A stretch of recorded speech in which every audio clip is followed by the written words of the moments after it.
Now I'm going to give some thoughts in regard to using anaerobic digestion to recover some of the energy contained in the waste streams on the cruise ship. That is, in particular, the food waste and the sludge from the wastewater treatment plant, as we discussed in the last video. And it's important to stress that what I'm going to present now is an idea on how I think maybe a system, a wastewater treatment and waste handling system, could look using anaerobic digestion on a cruise ship to get back energy in the form of electricity and heat. Now, let's look at my idea on how to incorporate an anaerobic digester into a cruise ship's waste handling. And to be perfectly clear, this is my idea, and I don't know if there is a cruise ships already today using anaerobic digestion. So what I'm going to present to you now, I really hope that I can get some good comments on how you think my idea might or might not work. Now let's have a look at the figure.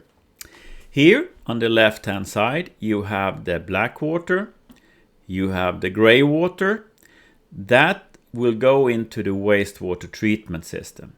And for that I would definitely use an MBR, because you have a high reduction of particulate material and also bacteria. So what you get out is a treated wastewater of bathing water quality.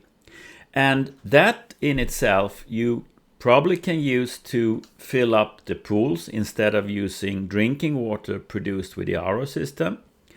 You could maybe also use that water to dilute the seawater that you're going to feed to the RO system to decrease the driving pressure of the RO.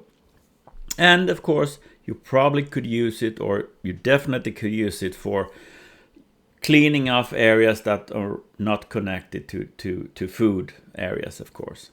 And the main alternative would, of course, be to all the treated wastewater with that high grade of treatment could be discharged directly to the sea, of course. Now, from the wastewater treatment system, as discussed before, you have screenings and you have the sludge, and this is what you see here. That we feed to the anaerobic digester, and also the food waste along with that goes into the anaerobic digester. And there you produce your raw gas, which is about 50-60% methane, and the rest carbon dioxide with some water in it. We'll get back on how to use the raw gas very shortly. From the anaerobic digester, you take the digested sludge and you start with dewatering. And that excess water, when you're getting the water out from the digestive sludge, you feed back to the wastewater treatment system. And the more dry sludge, you go into the drying step, and when you dry, you can probably take that water back and feed that after or basically to the treated wastewater system.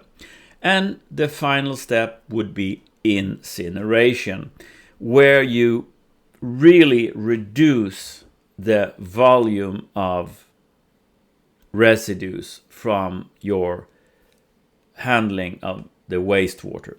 And given where the ash comes from, this I don't know, but probably it could use for like gardens and stuff like that in order for the mineral content. But basically it's a very small volume that you can dispose of when you come to port.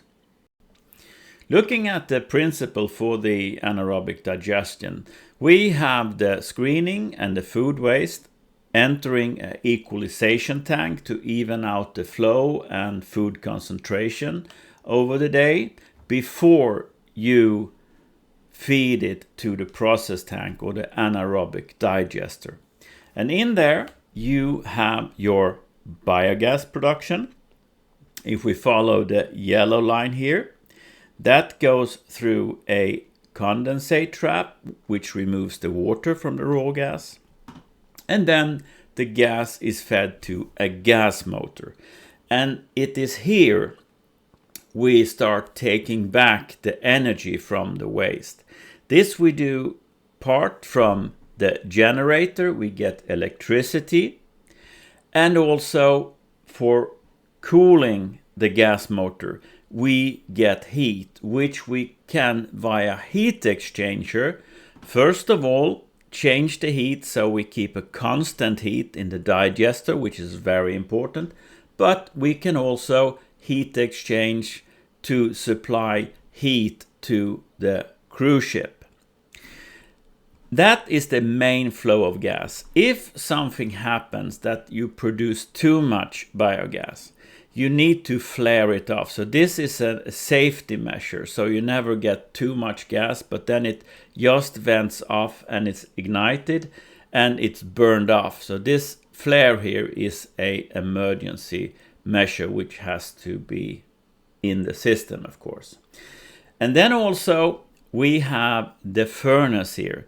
And the furnace is engaged when you have service or something happen with the gas motor, so you have to take that out of operation. Then you use the furnace to burn the biogas. You still can produce heat, but you cannot generate electricity. But most importantly, when you burn off the raw gas in the furnace, you heat the anaerobic digester to keep a constant temperature for the bacteria.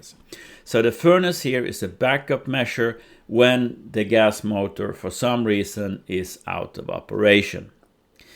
So then we come to the digested sludge, and that goes, of course, to the dewatering steps. When you look at anaerobic digestion, you have two parameters. You have the temperature for the digestion. As I said before, the heat exchanger to cool the gas motor is used to keep the heat in the anaerobic digester. And basically you have two different temperatures to work at. 55 degrees or about 38 degrees centigrade.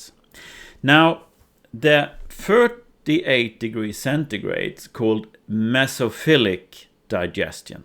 When you go up to 55 degrees centigrade, it's called thermophilic digestion. And an important difference between those is that the resident time for the sludge in the process tank differs. With a higher temperature, you have maybe a retention time in the digester between 5 to 10 days. If you use mesophilic 38 degrees centigrade digestion, you probably are running between 20 and 30 days. So the selection, if it's thermophilic or mesophilic, will influence the volume you need for the anaerobic digester. And again, this of course is important on a cruise ship and has to be weighed in regard to the space for the system. I found one reference that looked at mesophilic digestion and did some trials based on the waste from a cruise ship. And this reference, Schmüller et al. 2022, estimated that an average of 159 liters of methane could be retrieved per person. So that would give you like a number to work with when you contemplate on the anaerobic digester on a cruise ship. But then you need to consider the type of digesting, mesophilic as in the reference, or thermophilic in regard to the volumes and size of the system to accommodate for the digestion process. Also a question I have is mesophilic is maybe a more stable process than thermophilic, but that's something that must be considered when looking at this kind of system on a cruise ship. To give you an idea of how the energy is used that you retrieve from the digester, I have one example here which actually is based on a farm and the biogas production at the farm with about 200 cows. But that was a yearly energy production of 1 million kilowatts, and electricity produced was about 30% of that, 300,000 kilowatts, and heat at 80 degrees was 30%, corresponding to 300,000 kilowatts hour. And now, importantly, the energy for the operation of the digester and all the surrounding equipment was about 6% of the energy consumption, which corresponded to about 60,000 kilowatts hour. And here comes the next very important thing, that the energy for heating the digester to keeping a constant temperature made up about 34% of the produced energy from the digestion, which corresponds to about 340,000 kilowatts hour of energy. So with that, you can see where you can take the energy to, but also what is needed to run the process and operate the process. Here are some pictures from a farm that is producing its own biogas, in this case from cow manure mainly. And there is, I think he has about 160 to maybe 200 cows, which corresponds to the other example, but they're not connected. But these are pictures from a real plant, so to speak. And here you see the gas motor, and from that the raw gas goes in, it's burned, and that turns the generator to produce electricity, cooling of the engine, which you do here. You can see one of the heat exchangers. So cooling of the engine provides heat to the process, the digester, but also external heat. And here you see the flare. If the biogas is not used and the pressure increases, then the emergency opens and it's flared up, so there is never a problem with the risk of having too much gas or high pressure. Here on this picture down here, you see the furnace, which also run on the raw gas in case the gas motor is serviced or out of order for some reason. And here you have the electrical panel for this installation. And just a short note that this installation, the control system is hooked up to a small laptop.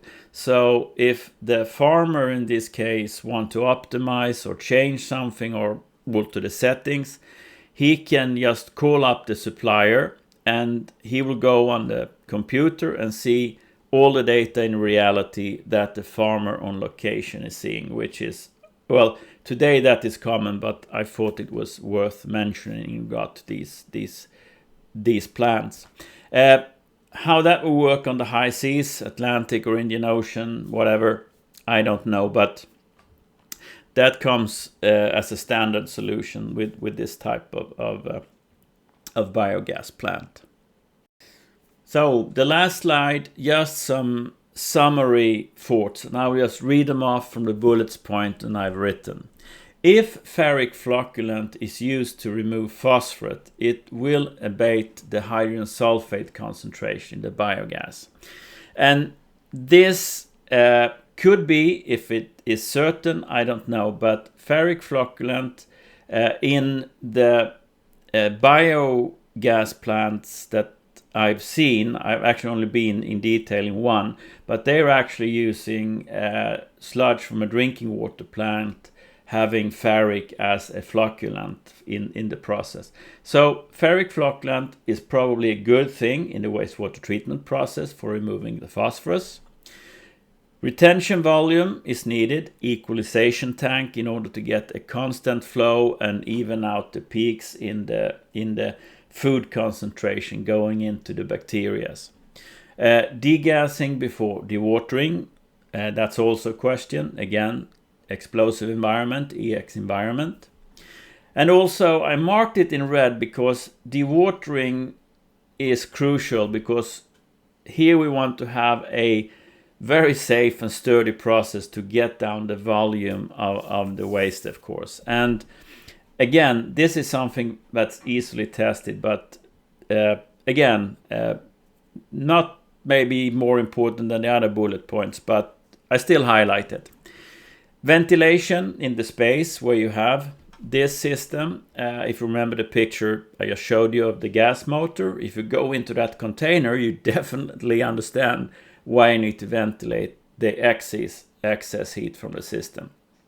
But that you need to figure when you're on the ship. How do you do the ventilation ducts, so forth and so on. You have EX environment, of course. During startup of a digester, you will temporarily have an explosive gas mixture. That also needs to be considered, but that's a very short time. And if you start it up, you don't do it on the high seas, of course. You do it when you have the starting sludge that you inoculate to the process. So you do that when you're ashore, of course. Sealed containers, because the ship is moving, and I don't think this is... I don't know if it's a problem, but looking at Wärtsilä's systems, they are sealed, what I can see. But again, it's just some question thought I have. Then we have spare parts service for the digester. It's pumps, it's mixers, some other electronic equipment, not so much, but you need to consider the spare parts and also the service of the equipment. Also, you need training for the operators running the system. That is also important to know if you consider this, I think. And I finished off that the more you get into... This is just some general thoughts, and I think anaerobic digesting is so beautiful because basically you get energy out to run the process, but you also get energy you can use yourself and also heat. So I think it's a very nice process. But as I said, when you're thinking about this system for a cruise ship, you need to be very meticulous, as you always have to be. And what I don't know is, of course, ship regulation, IMO regulations. Gas is, of course, possible today, but this type of system, there might be some, rules and regulation that makes it maybe not feasible to have on a cruise ship. With that said, I will put up a last video, part 4, where I will basically just have all the references I have used for these videos in regard to the waste handling on cruise ship. With that, take good care. See you soon. Bye bye.